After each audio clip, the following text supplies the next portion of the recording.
إن الحمد لله نحمده ونستعينه ونستغفره ونؤمن به ونتوكل عليه ونعوذ بالله من شرور أنفسنا ومن سيئات أعمالنا من يهده الله فلا مضل له ومن يضلل فلا هادي له وأشهد أن لا إله إلا الله وأشهد أن محمدا عبده ورسوله يا أيها الذين آمنوا اتقوا الله حق تقاته ولا تموتن إلا وأنتم مسلمون يا أيها الناس اتقوا ربكم الذي خلقكم من نفس واحدة وخلق منها زوجها وبث منهما رجالا كثيرا ونساء واتقوا الله الذي تساءلون به والأرحام إن الله كان عليكم رقيبا يا أيها الذين آمنوا اتقوا الله وقولوا قولا سديدا يصلح لكم أعمالكم ويغفر لكم ذنوبكم ومن يطع الله ورسوله فقد فاز فوزا عظيما وإن أصدق الحديث كتاب الله وخير الهدي هدي محمد صلى الله عليه وسلم وشر الأمور محدثاتها وكل محدثة بدعة وكل بدعة ضلالة وكل ضلالة في النار أما بعد قال الله تعالى في القرآن المجيد أعوذ بالله من الشيطان الرجيم بسم الله الرحمن الرحيم ظهر الفساد في البر والبحر بما كسبت أيدي الناس صدق الله العظيم சர்வ புகழும் புகழ்ச்சியும் நம்மை படைத்து பரிபாலிக்கின்ற ஏக வல்லவனாகிய அல்லாஹ் சுப்ஹானஹு வ தஆலா ஒருவனுக்கு உரித்தாகட்டும். அந்த ஏக இறைவனின் சாந்தியும் சமாதானமும் இந்த உலகத்திற்கு நேர்வழி காட்ட வந்த எல்லா இறை தூதர்கள் மீதும் இறுதி தூதர் அனல் பெருமானார் முஹம்மது ஸல்லல்லாஹு அலைஹி வஸல்லம் அவர்கள் மீதும் அன்னாரின் குடும்பத்தார் சஹாபாக்கள் நல்லோர்கள் நம் அனைவரும் மீதும் நிலவட்டுமாக. அன்புள்ள சகோதரர்களே, இஸ்லாம் என்ற வார்த்தையின் பெயரே அமைதிதான். சலாம் என்ற ஒரு வார்த்தையிலிருந்து தான் இஸ்லாம் வந்தது. அதனுடைய அர்த்தம் என்னவென்றால், இஸ்லாத்தை பின்பற்றுங்கள், அமைதியை பெறுங்கள். அது அமைதியின் இருப்பிடமாக தான் அல்லாஹ்வுடைய மார்க்கம் இருக்கின்றது. அந்த அமைதியை தான் மனிதன் தேடுகின்றான். அவன் வீட்டில் அமைதியை பெற விரும்புகின்றான்.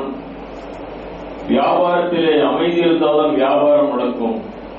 சமுதாயத்திலே அவன் அமைதி பெற விரும்புகின்றான். குர்ஆன் அதை எடுத்துரைக்கிறது. முதன்முறையாக இப்ராஹிம் அலைஹிஸ்ஸலாமுடைய துஆ, இறைவா இந்த நகரத்தை அமைதியான இடமாக ஆக்குவாயாக. மக்காவை பார்த்து சொல்கிறார்கள், இந்த நகரத்தை ஆமினன் அமைதியான நகரமாக ஆக்கி வைப்பாயாக. ஆத வலதன் ஆமினா, அமைதி இருந்தால்தான் மனிதனுடைய வாழ்க்கையிலே எல்லா விஷயங்களும் சரியாக நடக்கும். வீட்டில் அவன் அமைதி தேடுகின்றான், வியாபாரம் நடக்கும், அனைத்தும் நடக்கும். அது அந்த கோணத்தில் அமைதி ஒரு முக்கியமான ஒரு விடயமாக இருக்கிறது. அதை பாதுகாப்பது நமது கடமையாக இருக்கிறது. மறுமையிலும் அல்லாஹ் சுப்ஹானஹு வ தஆலா அமைதியின் பூங்காவாக இருக்கிற சுவனத்தின் பக்கம் அழைக்கின்றான். அங்கு வாருங்கள், அதை நோக்கி பயணிங்கள். வல்லாஹு யதுஉ இலா தாரிஸ் ஸலாம், ஸலாம் அமைதியான அந்த இல்லத்தின் பக்கம் அழைக்கின்றான். நல்ல மனிதர்களுக்கு அமைதி அடைந்த ஆன்மா என்று அழைக்கின்றான். ஐயா ஐயத்துஹன் நஃப்ஸுல் முத்மஇன்னா, ஓ அமைதி அடைந்த ஆன்மாவே. ஆக இந்த உலகத்திலும் சரி மறுமையிலும் சரி மனிதன் கேட்பதும் விரும்புவதும் அமைதியாக இருக்கின்றது.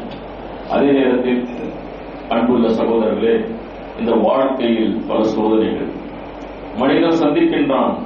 அதற்கு பல காரணங்கள் இருக்கலாம். அந்த சோதனையிலும் அந்த காரணங்களிலும் அவன் இழப்பது அமைதியாக இருக்கிறது. நாம் பாருங்கள், சமீப ஒரு மாதத்துடைய நிகழ்வுகளை எடுத்து பாருங்கள். வயநாட்டில் நடந்த பிரச்சனையாக இருக்கட்டும், பலஸ்தீனில் ஒரு ஆண்டாக நடந்து கொண்டிருக்கிற பல ஆண்டுகளாக நடந்து கொண்டிருக்கிற பிரச்சனை இருக்கட்டும், நமது அண்டை நாட்டாக இருக்கின்ற வங்கதேசத்தில் பங்களாதேஷில் நடக்கின்ற பிரச்சனையாக இருக்கட்டும், மனிதனுடைய அமைதிதான் அங்கு முதன்மையாக இழக்கின்றான். தனிநபர் வாழ்க்கையிலும் நாம் பார்க்கின்றோம், நாம் நம்முடைய குடும்பங்களில் பிள்ளைகளுக்கு மத்தியில் பொருளாதார வாழ்க்கையில் அமைதியை எழுத்துக் கொண்டிருக்கின்றோம். குடும்ப சீர்குலைவுகள், அதிகமான மன முறிவுகள், போதைகளுக்கு அடிவாகிக் கொண்டிருக்கின்ற இளைய சமுதாயம், பல குற்றங்களிலே அப்படியே தன்னுடைய வாழ்க்கையில் கழித்துக் கொண்டிருக்கின்ற இளைய சமுதாயம், ஜாதி வெறி படுத்த சமுதாயம், இவையெல்லாம் அமைதியை எழுத்துக் கொண்டிருக்கிறது. இதற்கான காரணங்கள் என்ன? குர்ஆன் அதை பட்டியலிடுகிறது. முதல் காரணம் இங்கே நான் சொல்ல ஆசைப்படுவது, அல்லாஹ் சுப்ஹானஹு வ தஆலா சொல்லுகின்றான் சூரத்துல் ரூம் 30வது அத்தியாயத்துடைய 41வது வசனத்தில், ஸஹரல் ஃபஸாது ஃபில் பர்ரி வல் பஹர், மக்கள் தன் கரங்களால் எதை சம்பாதித்தார்களோ அதன் காரணமாக தரையிலும் கடலிலும் அராஜகமும் குழப்பமும் தோன்றிவிட்டிருக்கின்றன. அது மனித கரங்கள், மனிதனுடைய தவறான முடிவுகள், அவனுடைய அராஜக போக்கு, அவனுடைய ஆணவம். அவன் இந்த பூமியில் அமைதிக்கு பதிலாக அமைதி இல்லாத ஒரு சூழலை உருவாக்குகின்றான். ஆக மனிதனுடைய மனப்பான்மை எப்படி இருக்கிறதோ அப்படிதான் அவனுடைய நிலையும் இருக்கும். அந்த ரீதியில் அவன் பார்த்தால் பல காரணங்களை குர்ஆன் எடுத்துரைக்கிறது. அதற்கு ஒரு காரணம், மனித கரங்கள் செய்த முக்கியமான ஒரு தவறு வரம்புகளை மீறுதல். இருக்க ஹுதூதுல்லா, இது வரம்புகள், இறைவன் கொடுத்த வரம்புகள், அதை மீறாதீர்கள் என்று குர்ஆன் சொல்லுகின்றது. ஆனால் மீறுகின்றான். அவன் தன்னுடைய கடமைகளை புரியாமல் அல்லாஹ் கொடுத்த வரம்புகளை மீறுகின்றான். அல்லாஹ் கொடுத்த வாழ்க்கையை, தீனுல் இஸ்லாத்தை வாழ்க்கை நெறியாக ஏற்று வாழ்வதில் அவன் வரம்பு மீறுகின்றான். ஹலால் ஹராமை நினைத்து அல்லாஹ்வுடைய அந்த கட்டளைகளை அவன் மீறுகின்றான், அமைதியை இழக்கின்றான். இதனால் இறைவனுக்கு எந்த நஷ்டமும் இல்லை, மனிதன் அந்த நஷ்டத்தை சம்பாதிக்கின்றான். அவ்வாறே பொருள் மீது வைத்திருக்கின்றான் வெறி, அளவுக்கு அதிகமாக பொருள் மீது வைத்திருக்கின்றான் அந்த பதவியின் மீது வைத்திருக்கின்ற வெறி, அதன் மூலமாக அமைதி இழக்கின்றான். பகட்டு, ஷோ ஆஃப், காட்டுவதற்காக பெருமை அடித்துக் கொண்டு வாழ்தல், பொறாமை பெறுதல், இவையெல்லாம் குர்ஆன் சொல்லுகின்ற பல காரணங்களும் இருக்கின்றன. நம்முடைய வாழ்க்கையில் இருந்து இவையெல்லாம் அகற்றிவிட்டால் அமைதி நிலவு என்பதுதான் குர்ஆனுடைய நிலைப்பாடு. உதாரணமாக நான் 2 உதாரணங்களை இங்கு சொல்லுகின்றேன், குர்ஆனுடைய உதாரணங்கள். ஒன்று, ஃபிரௌனை பற்றி அல்லாஹ் தஆலா சொல்லும்போது, இன்ன ஃபிரௌன அலா ஃபில் அர்த், இன்னமாக ஃபிரௌன் பூமியில் வரம்பு மீறி நடந்து கொண்டிருந்தான். இறை வரம்புகள் அது ஃபிரௌனுக்கு மட்டுமல்ல, தனி மனிதன் நமக்கும் இறை வரம்புகளை மீறினால் அமைதி இழக்கப்படும். அல்லாஹ் சொல்கின்றான், அவன் வசிப்பவர்களை பல்வேறு பிரிவுகளால் பிரித்தான். மனித சமூகத்தை அல்லாஹ் சுப்ஹானஹு வ தஆலா ஒரே ஒரு மனித சமூகம் படைத்திருக்கும் போது பல ஜாதிகளாக, பல பிரிவுகளாக, உயர்ந்தவன் தாழ்ந்தவன் என்ற நிலைப்பாடு கொண்டு வரும்போது அமைதியை மனிதன் இழக்கின்றான். அவர்களில் ஆண் மக்களை கொன்றான், பெண் மக்களை விடு வைத்தான். இது அவன் செய்த ஆணவம், அவனுடைய வரம்பு மீறல். உண்மையில் அவன் அராஜகம் பிரிவருத்ததாக இருந்தான். ஆக அன்பு சகோதரர்களே, நம்முடைய வாழ்க்கையில் இவைகள் இருக்கக்கூடாது. ஒரு சமுதாயத்தை பற்றி சொல்லும்போது அல்லாஹ் தஆலா சொல்றான், 6 சமூகத்தை பற்றி சொல்லுகின்றான். அம்மா ஆதுன் ஃபஸ்தக்பரு ஃபில் அர்த், 6 சமூகத்தார் நிலைமை எவ்வாறு இருந்தது என்றால், பூமியில் பெருமை அடித்துக் கொண்டு திரிந்தார்கள். ஆக எவன் பெருமை அளிக்கின்றானோ அவன் அமைதி அளிக்கின்றான். அவர்கள் என்ன சொன்னார்கள்? வகாலு மன் அஷத்து மின்னா குவ்வா, நம்மை விட வலிமை மிக்கவன் யார்? நம்மை விட வலிமை மிக்கவன் யார்? இன்றைய மேற்கத்திய சமூகங்கள், நாடுகள் சொல்லவில்லையா, டெக்னாலஜி நம்மிடம் இருக்கிறது, ஆயுதங்கள் நம்மிடம் இருக்கின்றன, நாம் தான் வலிமை மிக்கவர்கள். அங்கு அமைதிக்கு ஒரு மிகப்பெரிய ஒரு கொலை ஏற்படுகிறது. அல்லாஹ் சுப்ஹானஹு வ தஆலா அவர்கள் பதில் அளிக்கின்றான், அவலம் யரவு அன்னல்லாஹ லஸீ ഖலகஹும் ஹுவ அஷத்து மின்ஹும் குவ்வா, அவர்களை படைத்த இறைவன் அந்த ஆது சமுதாயத்தை பார்த்து அல்லாஹ் சொல்லுகின்றான், இவர்களே பெருமெடுத்துக் கொண்டிருக்கின்றார்கள். அவர்களை படைத்த இறைவன் அல்லாஹ் சுப்ஹானஹு வ தஆலா அவர்களை விட வலிமை மிக்கவர் என்று அவருக்கு தெரியாதா? அவர்கள் தம் சான்றுகளை மறைத்துக் கொண்டிருக்கிறார்கள். ஆக என் அருமை சகோதரர்களே, எவர்கள் அது ஒரு சமூகமாக இருக்கட்டும், ஒரு ஆட்சியாளர்களாக இருக்கட்டும், ஒரு தனிநபராக இருக்கட்டும், ஒரு குடும்பமாக இருக்கட்டும், எப்போது வரமும் இருக்கின்றோமோ, எப்போது நாம் பிறருடைய கொடுக்க வேண்டிய உரிமைகளை கொடுக்காமல் இருக்கின்றோமோ, அங்கு நாம் நமக்கு நாமே அமைதியை எழுந்து நம்முடைய வாழ்க்கையை பாழாக்குகின்றோம். ஆனால் அல்லாஹ்வுடைய மார்க்கம் தெளிவான வழிகாட்டலை நமக்கு கொடுத்திருக்கிறது. அந்த மார்க்கத்தை ஏற்று வாழும் மக்களாக இருக்க வேண்டும். இந்த நிலையில் நம்முடைய நிலைப்பாடு எப்படி இருக்க வேண்டும் என்றால், முதன்மையாக இந்த காலங்களில் நடக்கின்ற அந்த பல்வேறு நிகழ்வுகளை பார்க்கும் பொழுது, இந்த நகரத்தில் நாம் அமைதியாக இருக்கின்றோமா? நாம் முதலிலே செய்ய வேண்டிய விலை என்னவென்றால் அது ஷுக்ர். அல்லாஹ்வுக்கு நாம் நன்றி செலுத்த வேண்டும். அவன் அமைதியான ஒரு பூமியில் நம்மை வாழ வைத்திருக்கின்றான். அமைதி ஒரு அருட்கொடை. அது இழந்த பிறகுதான் அது எத்தகைய அருட்கொடை என்று நமக்கு புரிகின்றது. ஆக அமைதியுடன் வாழ்கின்ற மக்கள் நாம் அனைவரும் முதலில் நாம் அல்லாஹ்வுக்கு நன்றி செலுத்த வேண்டும். அந்த அமைதிக்காக நாம் பாடுபட வேண்டும், அதை பாதுகாக்க வேண்டும், அதை மதிக்க வேண்டும். குறைஷிகளை பார்த்த குர்ஆன் சொன்ன மிக 2 அருட்கொடைகள், அல்லதீ அத்அமஹும் மின் ஜூ வ ஆமனஹும் மின் ஹௌஃப். குறைஷிகளே, நீங்கள் மக்காவில் இருக்கின்றீர்கள், நன்றாக வியாபாரம் செய்கின்றீர்கள், மக்கா ஒரு வணிகத்தலமாக உங்களுக்கு இருக்கின்றது. இதையெல்லாம் அந்த கொடுத்த இறைவன் உங்களுக்கு 2 அருட்கொடைகள் கொடுத்தான். உங்களுக்கு பசியில் இருந்து விலக்கி உங்களுக்கு உணவை கொடுத்தான், அச்சத்திலிருந்து நீக்கி உங்களுக்கு அமைதியை கொடுத்தான்.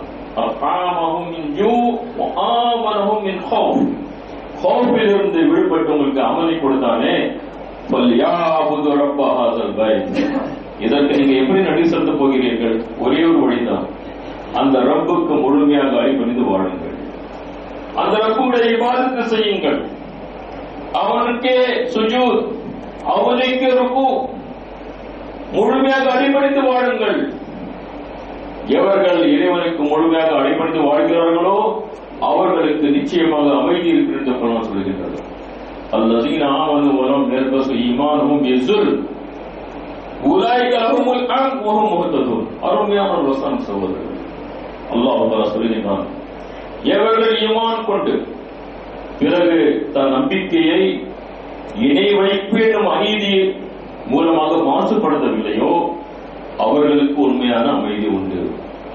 ஆக ஒரு அமைதியாக இருக்க வேண்டும் என்றால் அவனுடைய நம்பிக்கையை அவன் பாதுகாக்க வேண்டும். அது மாசுபடுத்தக்கூடாது, அது பலவீனப்படுத்தக்கூடாது. மனிதனுடைய ஈமான் எப்போது பலவீனம் அடைகிறது? அவன் ஷிர்கில், இணை வைப்பில் அவன் இணையும் பொழுது, அல்லாஹ்வுடைய வல்லமைகளை பிறருக்கு கொடுத்து விடும் பொழுது, அல்லாஹ்வுக்கு சிரம் பணிவதற்கு பதிலாக மற்றவர்களுக்கு படைப்புகளுக்கு சிரம் பணியும் பொழுது அவருடைய அமைதி குறைகின்றது. ஆக எவர்கள் தங்கள் ஈமானை பாதுகாக்கிறார்களோ, அதை ஜுல்ம் என்ற அதை ஷிர்க்குடன் அவர் மாசுபடுத்தவில்லையோ, உலகங்களும் குர்ஆன் அதை மிக தெளிவாக சொல்கிறது, அவர்களுக்கு தான் அமைதி கிடைக்கும், அவர்கள் தான் நேர்வழி பெறுவார்கள், உங்கள் முஹ்ததூன் என்று அல்லாஹ் சுப்ஹானஹு வ தஆலா சொல்கிறார். அது முதல் விஷயம். ஒரு அமைதியை பாதுகாக்க வேண்டும், மதிக்க வேண்டும், அல்லாஹ்வுக்கு ஷுக்ர் செய்ய வேண்டும், ஷிர்க் இல்லாத, அல்லாஹ்வுக்கு எந்த விதமான இணை துணை இல்லாமல் வாழ வேண்டும். இரண்டாவது குர்ஆன் சொல்லுகின்றது, வத்தகு ஃபித்னா லா துஸீபன்ன அல்லதீன ஸலமு மின்கும் ஹாஸா. ஒருவர் அமைதியாக இருக்கிறார் என்றால், அக்கம் பக்கம் அமைதி இழந்த நிலை இருக்கிறது என்றால் அவன் மௌனமாக இருக்கக்கூடாது. அந்த அமைதியான சூழலை நிலைநாட்டுவதற்கும் காப்பதற்கும் ஒரு கவலை கொள்ள வேண்டும். குழப்பத்தில் இருந்து தப்பித்துக் கொள்ளுங்கள், அதன் தீய விளைவு பாவம் புரிவதற்கு மட்டும் தாக்காது. அவர்கள் தானே அமைதி இல்லாமல் இருக்கிறார்கள், நமக்கு என்ன? அப்படி அல்ல. எவர்கள் அமைதிக்கான அந்த கவலை இருக்கின்றதோ, தன்னுடைய வாழ்க்கையில் தன்னுடைய சமூகத்தில் அமைதி இருக்க வேண்டும் என்று போராடுகிறார்களோ, உழைக்கிறார்களோ, அவர்கள் தான் அமைதியாக இருப்பார்கள். மௌனமாக இருக்கிற மக்கள் ஒரு நாள் தாக்கப்படுவார்கள் என்ற குர்ஆன் எச்சரிக்கின்றது. அன்பு சகோதரர்களே, அது இதுவும் நாம் பார்க்க வேண்டிய முக்கியமான விஷயமாக இருக்கு. மூன்றாவது, நம்முடைய நிலைப்பாடு மாற வேண்டும், லைஃப் ஸ்டைல் மாற வேண்டும். ஒன்று, ஷிர்க் இல்லாத வாழ்க்கை. இரண்டாவது, இறைவனுடைய மார்க்கத்தை முழுமையாக கடைபிடித்து வாழ்வது. இந்த வாழ்க்கை 24 மணி நேரமும் வழிகாட்டிக் கொண்டிருக்கிறது. அதனுடைய இரவும் பகல் போல் இருக்கிறது. அது ஒரு ஒளிமயமான ஒரு வாழ்க்கை. அதை தெளிவாக திருக்குர்ஆன் நமக்கு எடுத்துரைக்கிறது. அதை மிக தெளிவாக நபிகள் நாயகம் ஸல்லல்லாஹு அலைஹி வஸல்லம் அவர்கள் வாழ்ந்து காட்டினார்கள். அந்த வாழ்க்கையும் பாதுகாக்கப்பட்டிருக்கிறது.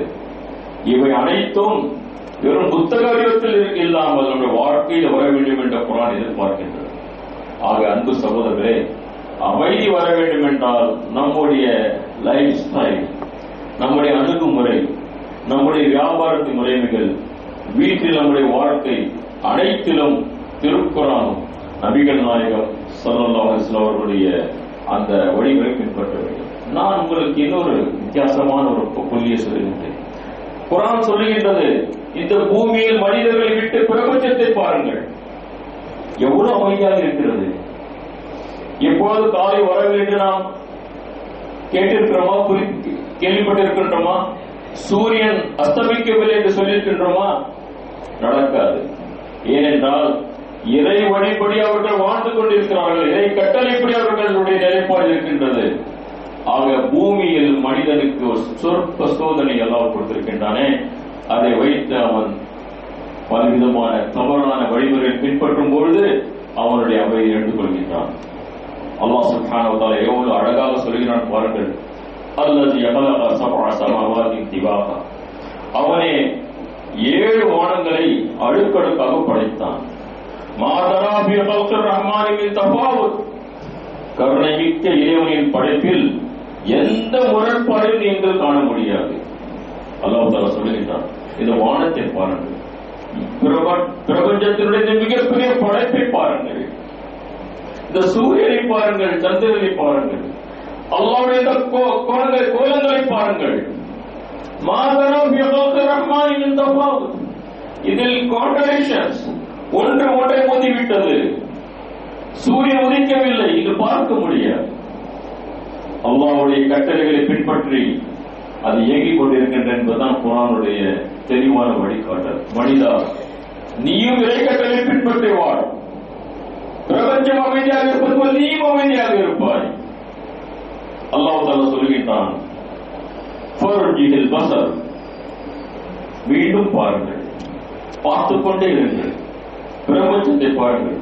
ஹல் தரா மின் குதூர், ஹல் தரா மின் குதூர், மீண்டும் பாருங்கள், எங்காவது பழுது ஏதாவது இருக்கிறதா என்று பாருங்கள். சும்மா ஜிஹில் பஸர், மீண்டும் மீண்டும் பார்வையை செலுத்துகிறார்கள். கர்ரதைனி யன்கலிப் இலைக்கல் பஸர் காசியன் வஹுவ ஹஸீர், உமது பார்வை தளர்வுற்று தோல்வியடைந்த நிலை வரும், ஆனால் நீங்கள் எந்த அதில் குறைபாடுகள் பார்க்க முடியாது. திருக்குர்ஆன் பிரபஞ்சத்தை பற்றி ஒரு உதாரணமாக எடுத்து வைக்கிறது. இந்த பிரபஞ்சத்தை பாருங்கள், இது அமைதியாக இருக்கிறது அல்லவா? மனிதா, நீரும் அமைதியாக இருக்க வேண்டும் என்றால் எந்த இறை வழிகாட்டலை, படைத்த இறைவனை வழிகாட்டலை இந்த பிரபஞ்சம் அது ஏற்று வாழ்ந்து கொண்டிருக்கிறதோ, நீரும் அந்த வழிகாட்டலை ஏற்று வாழுங்கள், அமைதி கிடைக்கும் என்று மிக தெளிவாக குர்ஆன் சொல்லுகின்றது. ஆக இந்த சட்டங்கள், ஏவல் விளக்கங்கள், ஹலால் ஹராம், வரம்புகள், கடமைகள், உரிமைகள், இவை வெறும் பயானுக்காக வந்தவை அல்ல. இவை தெரிந்து கொள்வதற்கும் கற்றுக்கொள்வதற்கும் மட்டுமல்ல, இதை செயல்படுத்த வேண்டும். நம்முடைய செயலில் வர வேண்டும், நம்முடைய வாழ்க்கையில் வர வேண்டும், நம்முடைய குடும்பத்தில் வர வேண்டும், நம்முடைய வியாபாரத்தில் வர வேண்டும், நம்முடைய கொடுக்கல் வாங்கலில் வர வேண்டும், நம்முடைய ஒழுக்கங்களில் வர வேண்டும். அல்ஹம்துலில்லாஹ், அல்லாஹ்வுடைய வாக்கு அவன் நிச்சயமாக நமக்கு அமைதியை கொடுப்பான். ஆக மனிதன் அவனிடம் இருக்கின்ற அந்த சொற்ப சுய அதிகாரத்தை, அது சோதனையாக அல்லாஹ் தஆலா கொடுத்திருக்கின்றானே, அதில் அந்த சுய அதிகாரத்தை அவன் கட்டுப்படுத்த வேண்டும். அது அல்லாஹ்வுக்கு கொடுத்து விட வேண்டும், இறை வழிகாட்டப்படி அவன் வாழ வேண்டும். அப்படி இருக்கும் பொழுது அவனுக்கு அமைதி கிடைக்கும் என்று திருக்குர்ஆன் மிக தெளிவாக நமக்கு எடுத்து வைக்கிறது. அது அன்புள்ள சகோதரர்களே, இதுவும் நான்காவதாக நம்முடைய ஒரு கடமையாக இருக்கிறது. எங்கெல்லாம் மக்கள் கஷ்டப்படுகிறார்களோ, அதன் மூலமாக அமைதி இழந்து வாழ்கிறார்களோ, அவர்கள் மீது நாம் கருணையும் காட்ட வேண்டும். அங்கும் அமைதி கொள்வது முயற்சி செய்ய வேண்டும். இந்த வயநாடு கஷ்டத்தில் மக்கள் இருக்கிறார்களா, நம்முடைய உதவி கருத்தை கொடுக்க வேண்டும்.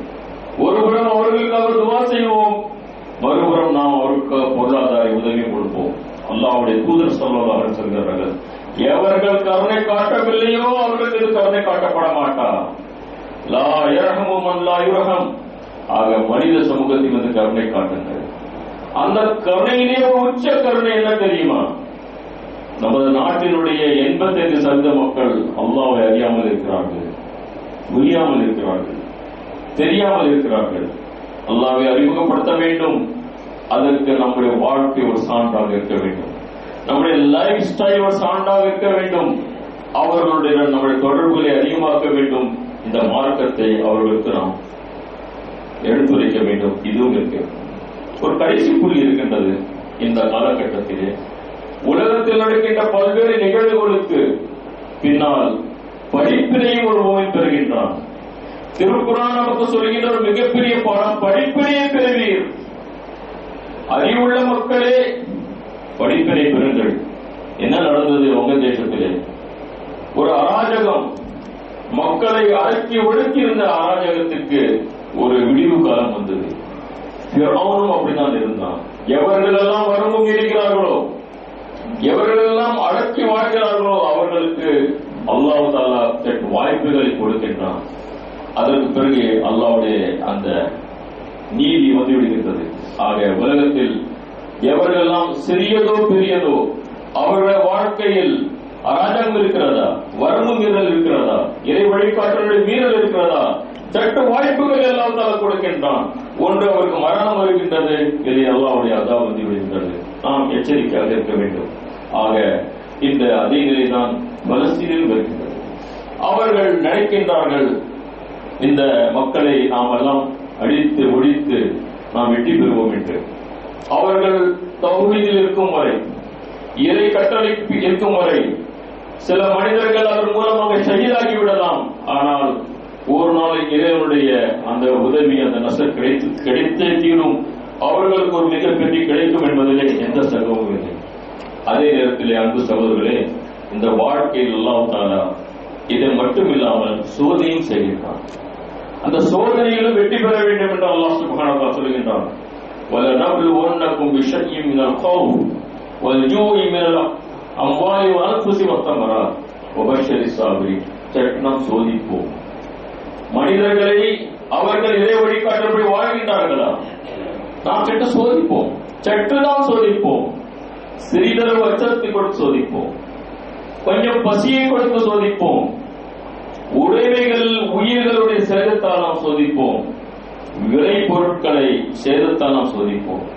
வபஷிரி ஸாபிரீன், பொறுமையாளர்களுக்கு நபியே நீங்கள் நற்செய்தி சொல்லுங்கள், அவர்களுக்கு மிகப்பெரிய கூலி இருக்கின்றது. அவர்களுடைய நிலைப்பாடு எப்படி இருக்கும் என்றால், அவர்கள் அந்த பொறுமையை இருப்பார்கள்.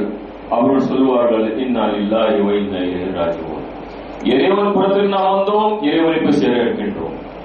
ஆக நம்முடைய தொடர்பு இறைவனிடம் தெளிவாக இருக்கும். இறை தொடர்பு வலுவாக அவர் வைத்து வாழ்வார்கள். அந்த ரீதியிலே நாம் நம்முடைய வாழ்க்கையை மீள்பார்வை செய்ய வேண்டும். அமைதியான அந்த சூழலை உருவாக்குவதற்கு நாம் முதலிலே நம்முடைய வாழ்க்கையில் மாற்றத்தை கொண்டு வர வேண்டும். அமைதியான சூழலை உருவாக்குவதற்கு தொடர்ந்து முயற்சி செய்து கொண்டே இருக்க வேண்டும். அமைதி எழுந்து வாழ்கின்ற மக்களுடைய இஸ்லாமும் செய்ய வேண்டும், பொருளாதார உதவியும் செய்ய வேண்டும். அதே நேரத்திலே நாம் படிப்பினையும் பெற வேண்டும். அன்பு சகோதரர்களே, இந்த அமைதியை குலைக்கின்ற அரசுகளாக இருக்கட்டும், தனிநபராக இருக்கட்டும், எவர்களாக இருக்கட்டும், ஒரு நாள் இறைவனுடைய நீதிமன்றத்தின் முன்னால் இருக்கிறார்கள். ஒன்று அந்த நீதிமன்றம், இல்லை இறைவனுடைய அந்த அஸாப், இறைவனுடைய அந்த நீதி இந்த உலகத்தில் அது நிலைநாட்டப்படும். அத்தகைய படிப்பினைகளை நாம் பார்த்துக் கொண்டிருக்கின்றோம். அந்த மாற்றம் நிச்சயமாக வரும்.